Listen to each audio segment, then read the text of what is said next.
Welcome to today's deep dive. It's Saturday, March 7, 2026, and we are really glad you're joining us. Yeah, thanks for being here. We have a pretty incredible topic today. We really do. Today, we're on a mission.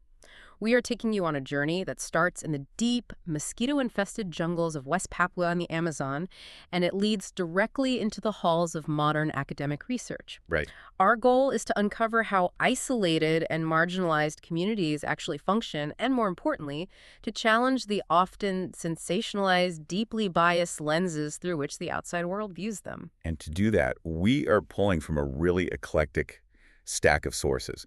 We've got these visceral, on-the-ground YouTube documentaries featuring the Bauzi tribe in West Papua and the Yanomami tribe in the Amazon. And we're pairing those raw visual accounts with two highly revealing academic papers.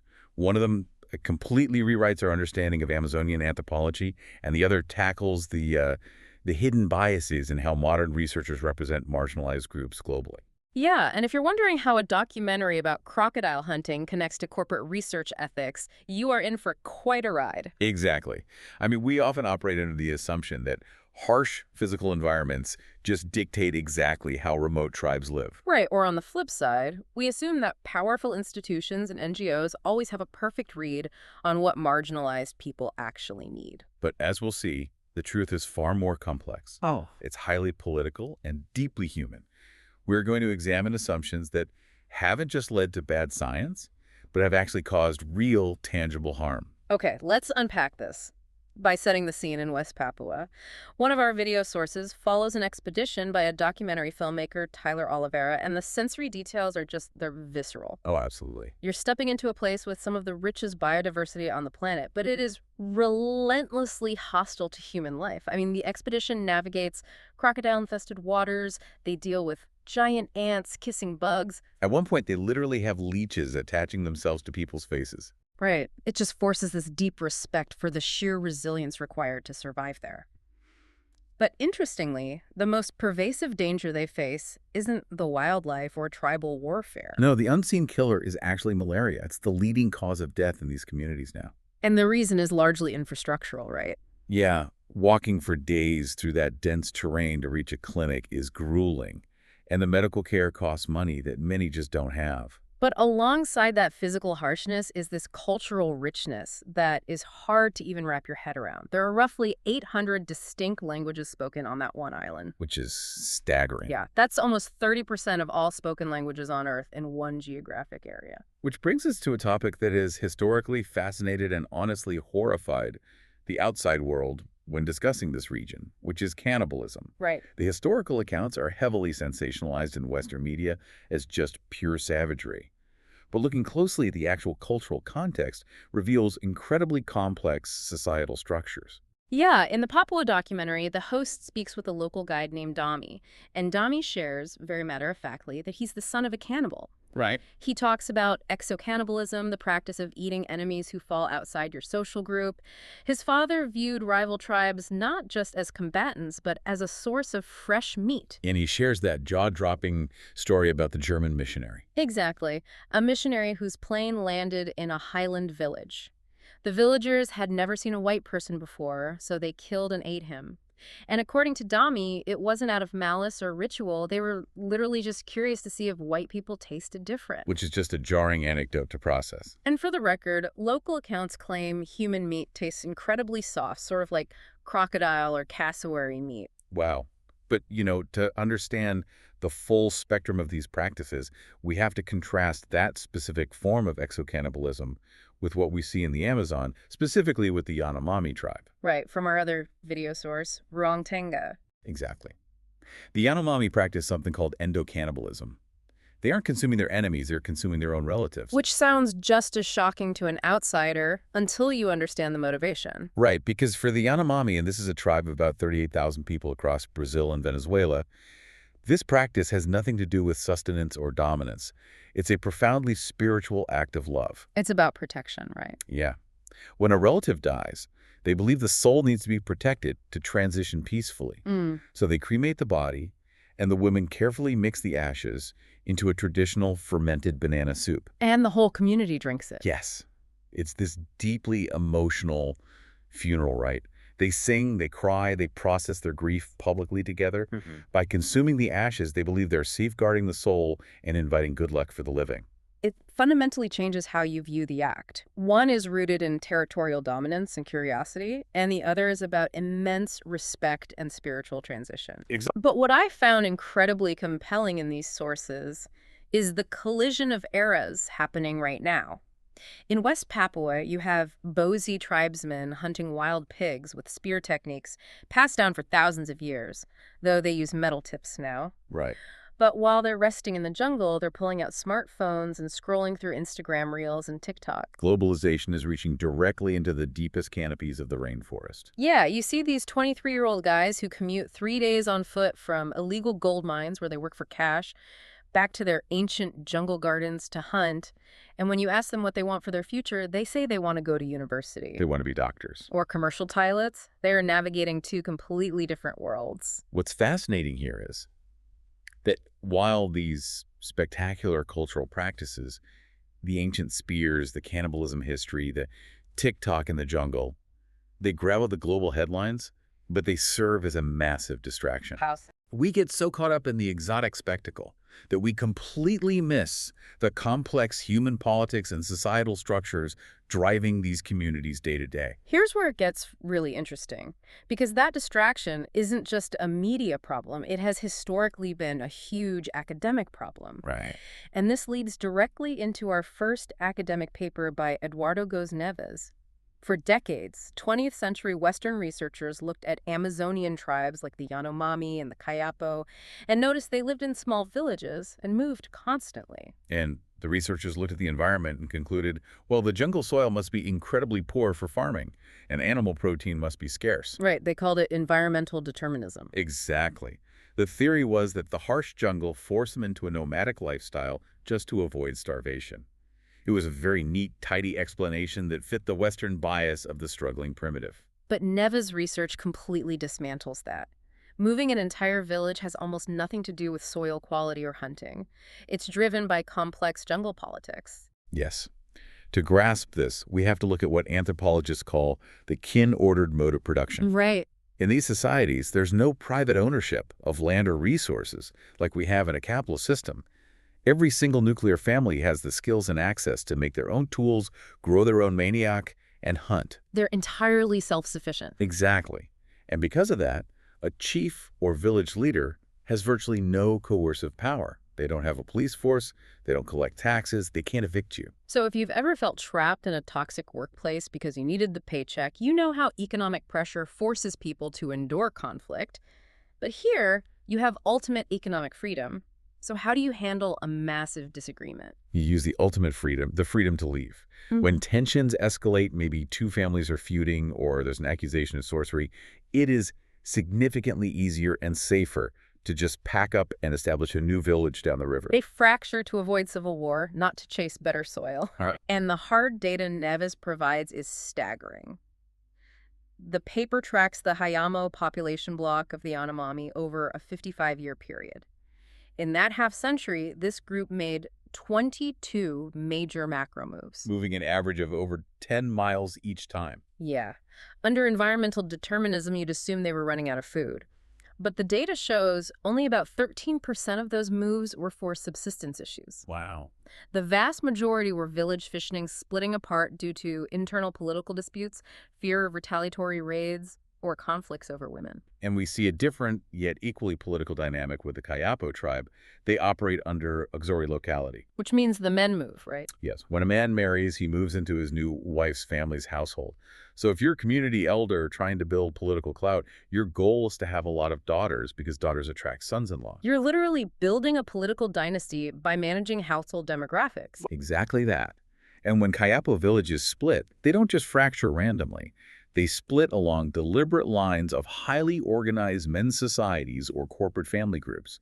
A simple duel between two leaders can cause hundreds of people to pack up and leave. The driving force is political instability, not a lack of protein.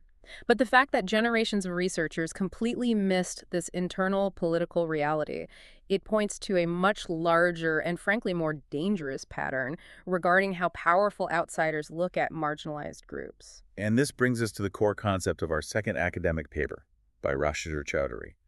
It focuses on epistemic neocolonialism. Right. It sounds like dense jargon, Hmm. but it describes what happens when researchers, massive corporations, or global institutions impose their own Western-centric frameworks onto marginalized groups instead of actually listening to them. And the consequences can be life or death. The Chowdhury paper brings up Napoleon Chagnon, a highly controversial anthropologist who studied the Yanomami. Chagnon observed these villages splitting apart, filtered it through his own biases, and famously labeled the Yanomami as living in a state of chronic warfare. He claimed they were inherently violent, and that the most violent men secured the most wives. And by painting them as primitive, violent savages, he unwittingly handed a massive PR victory to the exact forces trying to destroy them. The illegal miners? Right. The Brazilian Anthropological Association had to intervene, warning that Chagnon's portrayal was actively being used by illegal gold miners and loggers as moral justification to invade their territories. The invaders essentially argued, well, the academics say they're violent savages anyway, so our presence doesn't matter. Which connects directly back to that Ruan-Tenga documentary showing the existential threat these miners still pose today. Getting the story wrong creates academic danger. Absolutely. The Chowdhury paper breaks this systemic failure into two main culprits: meta-ignorance and meta-insensitivity. Meta-ignorance is just arrogance and laziness, relying entirely on elite gatekeepers to summarize what's happening on the ground. Without verifying it yourself. Exactly. And then you have meta-insensitivity, which is the profound failure to grasp the emotional or cultural nuances of a community. The paper gives a heartbreaking example of this from the 2004 tsunami in Sri Lanka. Right, the Western psychologists. Yeah, trauma specialists rushed in with the best of intentions, assuming survivors urgently needed Western-style grief counseling and exposure therapies. But they imposed those methods without understanding the cultural landscape at all. They completely bypassed local Hindu and Buddhist norms regarding privacy and the public display of deep emotion. They organized mandatory group therapy sessions that forced survivors to publicly air their trauma. Which violated deeply held social stratifications. Exactly. In a culture where public emotional breakdowns are stigmatized and incorrectly associated with madness, these well-meaning professionals caused active psychological harm. They caused immense social embarrassment simply because they assumed their Western framework was universal. Now, you might be thinking this is mostly an issue for anthropologists or disaster relief, but the paper details how epistemic neocolonialism dominates modern corporate research and global supply chains, too. Yes, using examples from Bangladesh, specifically regarding garment factory workers and microfinance borrowers. And just to be clear, the paper isn't arbitrarily attacking these organizations. It's impartially using them as case studies to highlight a massive flaw in how researchers gather data. Right. It examines how researchers evaluate massive initiatives, like the Accord, a Western-led supply chain safety initiative created after the Rana Plaza collapse, or BRA, one of the largest elite NGOs in Bangladesh. The critical flaw is corporate gatekeeping. A researcher will publish a study declaring a factory safety initiative a massive success for marginalized workers. But when you look at how they gather data, they relied entirely on access provided by the organizations themselves. They use translators hired by the NGO. Exactly. They only interview workers at highly polished factory sites selected by the NGO's PR team. It creates an impenetrable bubble of confirmation bias. The researchers completely miss the authentic voices of the workers because the information is filtered through the institutions they're supposed to be studying. And the paper points to decades of critical counter-research that tells a different story, like documented critiques that BIRAC publicly blamed illiterate village women when a chicken farming initiative failed, despite knowing the women hadn't received adequate training. Or the fact that the apex court in Bangladesh eventually ordered BIRAC to pay massive back taxes, ruling they were operating profitable commercial ventures under the shield of a charity. Right. And regardless of your personal view on any specific global charity, the fundamental point is about the lens of the observer. If you only use the microphone provided by the powerful and only speak through their approved translators, you are never going to hear the quiet realities of the powerless. You're just hearing the powerful talk to themselves. If we connect this to the bigger picture, the research proposes a profound solution for anyone trying to truly understand another group. It's built on W.E.B. Du Bois' concept of double consciousness, Which he originally described as the unique psychological sensation of always looking at oneself through the eyes of a dominant, prejudiced society. Marginalized individuals navigate daily life knowing exactly how the powerful view them. while trying to hold on to their own identity. If you're a marginalized factory worker sitting across from a Western researcher and an NGO-appointed translator, you know exactly who holds the power in that room. You're highly likely to perform the role expected of you. Exactly. So the solution for researchers or any of us consuming information is to adopt an oppositional view. That means deliberately rejecting the easy hegemonic assumptions.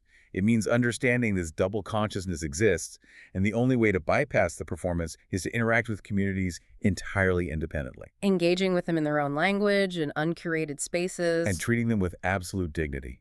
Only then can you pierce the veil of institutional PR. So, what does this all mean for you listening today?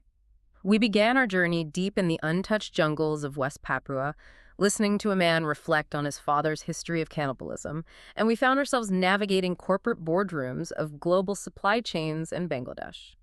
Quite a spectrum. It is, but the invisible thread connecting all these stories is how we perceive the other. Whether you are scrolling through your newsfeed and see a sensationalized headline about a savage, uncontacted tribe, or you're reading a polished corporate report on how a charity saved thousands of workers, you have to critically question the lens. Yep. So Who is holding the microphone? Who provided the translator? Who carefully selected the village or factory floor that you are being allowed to see? developing that critical lens is an essential skill for navigating today's information landscape.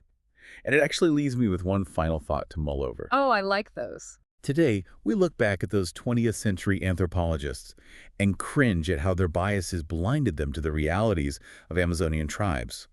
But think about our present moment. Think about the highly distinct, isolated digital tribes and subcultures forming across the internet right now. It's interesting. Hundreds of years from now, when future historians attempt to study our modern, marginalized digital communities, and they're forced to rely entirely on the surviving, sanitized, heavily curated data provided by massive tech corporations, what forms of meta-ignorance will they be guilty of? Wow.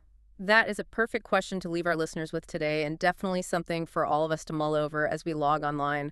Thank you so much for joining us on this deep dive. Stay curious, keep questioning the narrative, and always look for the unseen reality behind the story. Catch you next time.